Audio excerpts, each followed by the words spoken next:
Բարոյ ձեզ հարգելի հայրենակիցներ, ես Մարատ Հակոբյանն եմ Կիևից։ Այսօր Ուկրաինա Ռուսաստանի լայնածավալ ներխուժման 1428-րդ օրն է, մինչ բարի դրոններն ու հրթիռները պատերազմը ակտիվորեն վերադարձնում էին Ռուսաստանին, Թրամփը Դավոսում ցնցում է բոլորին Գրենլանդիայի նկատմամբ իր հավակնություններով, իմիջիայլոց ինքնաթիռի հետ էր խնդիրներ եղել Թրամփի։ Կարծում եմ մեր տելեգրամյան ալիքի հետևորդները երեք տեսան Ռուսաստանին հասցված հարվածների սպասված կադրերը Կիևի գնդակոծությունների ֆոնին, ովքեր դեռ չեն դիտել, ժամանակ մի կորցրեք, ձեր տրամադրությունը բարձրացրեք, նայեք Ռուսաստանի իրական դեմքին, մի երկիր, որը սառնամանիքի կեսին հարձակվում էր Ուկրաինայի էներգետիկայի վրա, որպեսզի մաքսիմալ վնասի հասարակ ուկրաինացիներին, հենց Ռուսաստանը ի վիճակի չէ պաշտպանել սեփական օբյեկտները, իսկ ռուսական գովազդված հոպը սեփական անփութության պատճառով հենց իր հրթիռներով հարվածում էր ռուսական բնակելի շենքերին։ Իդեպ ռուսական քարոզչությունը ոչ մի ավելի լավ բան չհորինեց, քան սեփական անկարողությունը Ուկրաինային վերագրելը։ Մեր լսարանը լավ գիտի, որ ուկրաինական կողմը չի թիրախավորում ռուսների բնակելի օբյեկտները, իսկ Ռուսաստանի հարավում բնակելի շենքին հարվածը դա ռուսական հոպն էր, որ ձախողվեց Աֆիպսկի նավթավերամշակման գործարանը պաշտպանելու փորձի ժամանակ։ Հարվածներին դեռ կանդրադառնամ։ Նավթից խոսեցինք, Թրամփը մի ձեռքով կալանում է Վենեսուելայի եւ Ռուսաստանի հետ կապված նորանոր նավթային տանկերներ, իսկ մյուս ձեռքով նրան մոտ կանգնած ընկերությունները նավթ են առաջարկում Չինաստանին, այս մասին հայտնել է Bloomberg-ը, հղում անելով թրեյդերներին։ Պարբերականը նշում է, որ վենեսուելական նավթի առաջին խմբականակը ստացող Vitol ընկերությունը չինացի գնորդներին առաջարկել է վենեսուելական նավթ Brent-ի արժեքից մոտ $5 զեղչով։ Իսկ մինչ Թրամփը զբաղված է նավթի առևտրով, Եվրոմիությունը զբաղված է ավելի հիմնարար նախագծերով։ Եվրոպան եւ Կանադան Թրամփին շրջափակում են նոր դաշինքներով, որոնք առաջին հայացքից Թրամփին չեն առնչվում, բայց ըստ էության սա Թրամփի մեկուսացումն է։ Ամերիկայի մոտակա հարևան Կանադան մտադիր է զարգացնել ռազմավարական համագործակցությունը Չինաստանի հետ, նույնիսկ ռազմական վարժություններ էր կիրառել, մոդելավորել էին Ամերիկայի հարձակումը Կանադայի վրա, պատկերացնում եք ինչի է հասել։ Իսկ Եվրամիությունը, որը օրերս համաձայնագիր կնքեց Լատինական Ամերիկայի երկրների հետ, նախորդին Ուրսուլա ֆոն դեր Լայենի միջոցով ազդարարեց Եվրամիության եւ Հնդկաստանի միջև ազատ առևտրի համաձայնագրի մասին։ Այն մասին, որ Եվրամիությունը Չինաստանին չի ներառել պատժամիջոցների նոր փաթեթում, ես արդեն ասել եմ անալիտիկա ալիքի երեկվա եթերում, դաշնակիցների նկատմամբ իր դժվար բացատրելի պահանջներով, Պուտինին մեկուսացումից հանելու փորձերով Թրամփը թե իրեն, թե ցավոք մեր կողմից շատ սիրված Ամերիկան մատնում է մեկուսացման։ Իդեպ, եթե կան մարդիկ, ովքեր երեկվա անալիտիկա ալիքի եթերի մասին չգիտեին, ասեմ, որ շատ հետաքրքիր եթեր էր, բացի լրատվական մասից, նաև հարցազրույց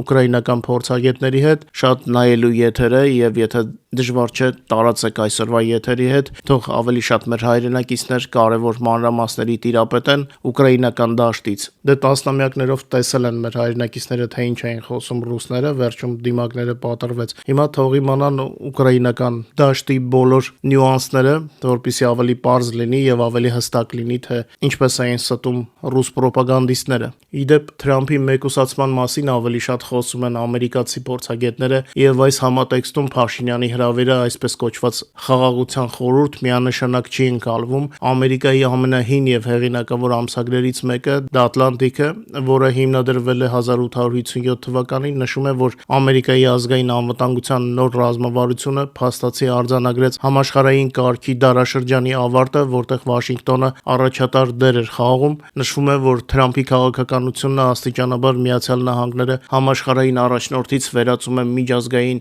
վտարանդու, իսկ այս կուրսի հետևանքները ամերիկյան հասարակությունը զգալու է դեռ երկար տարիներ։ Իրոք ցավալի փաստեր է, բայց հենց ամերիկացի փորձագետներն են ֆիքսում։ Իդեպ նախքան Դավոս մեկնելը Թրամփը բողոքել էր Ուկրաինայից եւ Ռուսաստանից, որոնք իր խոսքերով հերթով պատրաստ չեն լինում պատերազմի ավարտին։ Այս մասին Թրամփը հայտարարել է Սպիտակ տանը կայացած մամուլի ասուլիսի ժամանակ։ Թրամփը այդպես էլ չի հասկանում, առանց իրավիճակի պատշաճ գնահատման խաղաղության չես հասնի։ Չի կարելի ագրեսորին եւ զոհին դնել նույն հարթության վրա։ Թրամփի նախաձեռնությունը վերածվում է դատարկաբանության, հենց այն անադեկվատ քաղաքական գնահատականների պատճառով, որ կա իր թիմի կողմից։ Թրամփը հայտնվել է շպագատի մեջ Մոսկվայի եւ Կիևի միջև հենց իրավիճակը սխալ գնահատելու պատճառով։ Իդեպ նախագահ Զելենսկին հստակ հասկացրել է Թրամփին, թե ինչու չի գնում Դավոս, ավելի ճիշտ կմեկնի Դավոս միայն այն դեպքում, եթե լինի ինչ-որ բան ստորագրելու Ամերիկայի հետ։ Իդեպ այսպես կոչված խաղաղության խորհրդի հրավերը նույնպես դեռ չի ընդունվել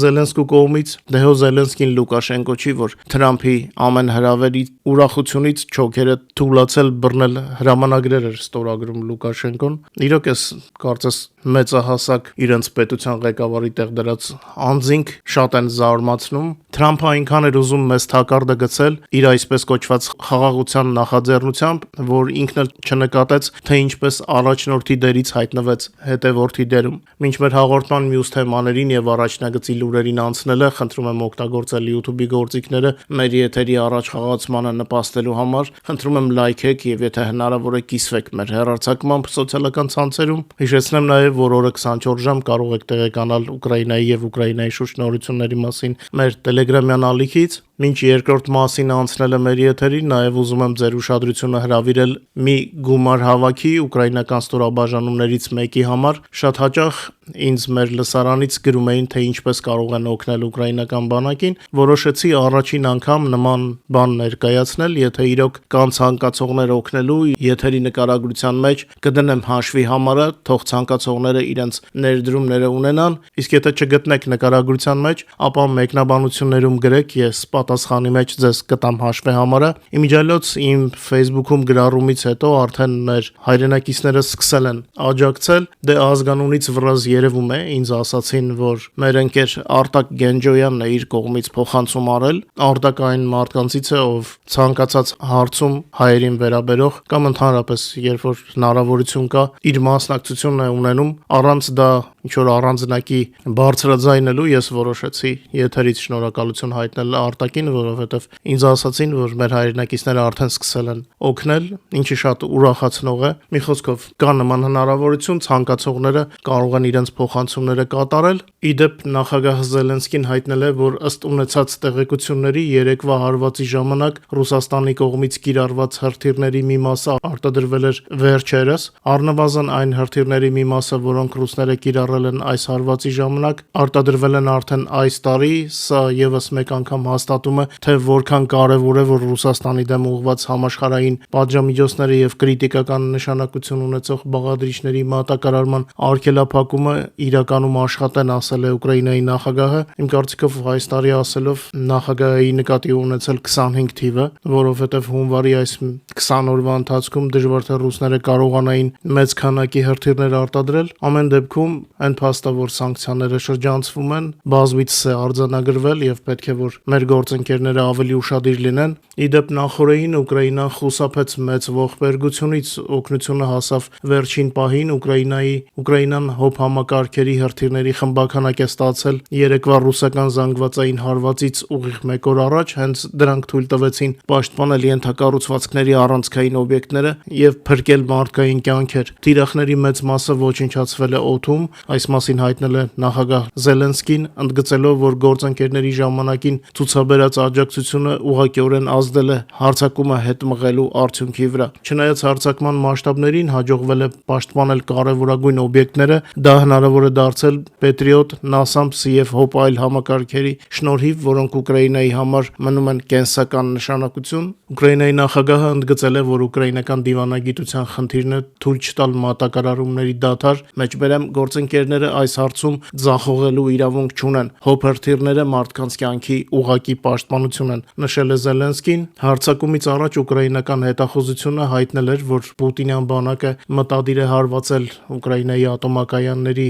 էներգետիկ ենթակառուցվածքներին, ըստ ամենայնի Զելենսկին նկատի ունի հենց դրանց պաշտպանությունը։ Դե Պուտինն էլ բավարարվեց Կիևի մի քանի շրջանների ջերմամատակարարման խաթարմամբ։ Իդեպ մեր էներգետիկները օրը 24 ժամ զինվորի պես վերականգնում են։ Անցած գիշեր ռուսները ընդամենը 98 դրոններ էին արձակել Ուկրաինայի ուղղությամբ, որոնցից 84-ը մեր հոպը խոցել է։ Եվրոպական միության երկրների մեծ մասը արդեն հրաժարվել է մասնակցել Գազայի հատվածի հարցով խաղաղության խորհրդին, որի ստեղծման գաղափարը պատկանում է Դոնալդ Թրամփին, այս մասին գրում է Financial Times-ը, հղում անելով ինսայդերական տեղեկատվությանը, ըստ պարբերականի տվյալների, Եվրոպայում վախենում են, որ Խաղաղության խորհուրդը որոշ ժամանակ անց կարող է դառնալ ՄԱԿ-ի յուրօրինակ այլընտրանք, այն էլ միայն մեկ երկրի՝ Միացյալ Նահանգների ղեկավարության ներքո։ Եվրոպական առաջնորդները չեն ցանկանում կործանել աշխարհում ներկայումս գոյություն ունեցող անվտանգության համակարգը, թեև այն Ռուսաստանի օկուպացիոն բանակի Ուկրաինա ներխուժման օրինակով ցույց տվեց, որ հեռու է կատարյալ լինելուց։ Եվրոպայում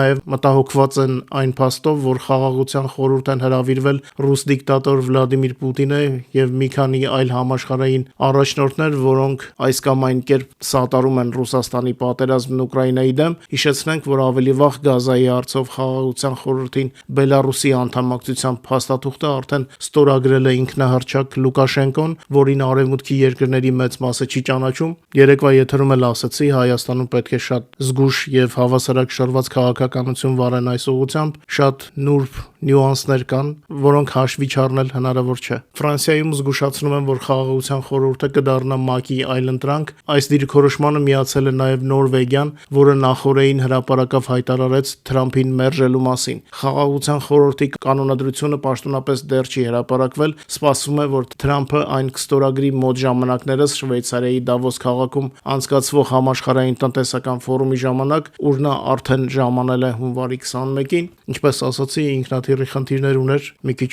ուշացել է։ Ֆինլանդիայի նախագահը թվարկել է Պուտինի պարտությունները, գործերը չեն ընթանում այնպես, ինչպես Պուտինը պլանավորել էր։ Ռուսաստանի դիկտատոր Պուտինը ձգտում է կայսրություն կառուցել ԽՍՀՄ փլատակների վրա, սակայն նրա մոտ ոչինչ չի ստացվում, այսպես է կարծում Ֆինլանդիայի նախագահ Ալեքսանդր Ստուբը։ Ներկայիս Ռուսաստանի ԴՆԹ-ի հիմքում ԴՆԿ-ի, ընկած են իմպերիալիզմն ու էքսպանսիան։ Ռուս դիկտատոր Պուտինը չի թաքցնում, որ ԽՍՀՄ փլուզումը համարում է աղետ եւ ձգտում է դրա վերածնմանը, սակայն նա այդ հարցում հաջողության չի հասել։ Այս մասին հայտարարել է Ֆինլանդիայի նախագահ Ալեքսանդր Ստուբը Դավոսում ընթացող համաշխարհային տնտեսական ֆորումի շրջանակներում Washington Post-ի լրագրող Դեյվիդ Իգնատուսին տված հարցազրույցում։ Ստուբի խոսքերով ռուսական աշխարհը, որը քարոզում է Պուտինը, ըստ էության կայսրությունը մեկ լեզվով, մեկ կրոնով եւ մեկ ցարով, բայց այդ կայսրության կառուցումը ձախողվել է։ Ֆինլանդիայի առաջնորդը հիշեցրել է վերջին 4 տարիների ընթացքում Պուտինի հիմնական աշխարհաքաղաքական պարտությունների մասին։ Մեջբերեմ,